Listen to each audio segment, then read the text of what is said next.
وصية لكل راجل، لكل مين؟ لكل راجل، مش لكل ذكر. اوعى تستهين بدموع المرأة. يعني اما تجيلي تتصل بيا ما لا يقل عن ساعة ونص دولي بتعيط، بس والله انا متجوزاه عن حب، والله انا كنت بحبه، لكن كسرني، كسرها بالاهمال، كسرها بان هي رقم 10 في حياته، كسرها ان هو بيفضل حد عليها، كسرها انه ما نصرهاش في موقف هي تحتاج النصره فيه لانها ضعيفه، لانها كرامتها من كرامتك. احنا بنقول خلقت المراه من ضلع اعوج، ان ذهبت تقيمه مش هينفع، هي كده جمالها في عوجانها قلنا قبل كده. طب انا عامل كده ما هتخبطوا في بعض، لكن اعمل ايه؟ بصوا ازاي المعوجه اعمل معايا اتعوج لها والله المعوجه هي انوثتها في عوجان اتعوج لها.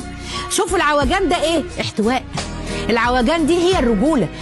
اي ست في الكون كله ساعه لما اتكلمت كلمه بس، حد قال لها كلمه بس عن المشاعر ظهرت الانوثه. ممكن دي مجروحه قوي، دي مكسوره قوي.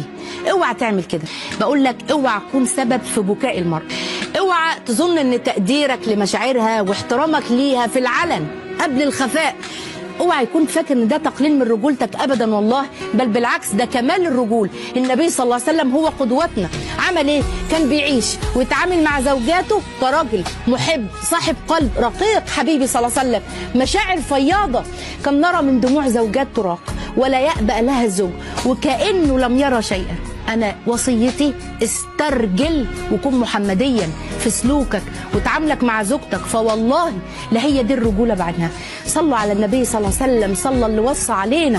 اللهم صل وسلم وبارك على سيدنا محمد وعلى آله وصحبه وسلم.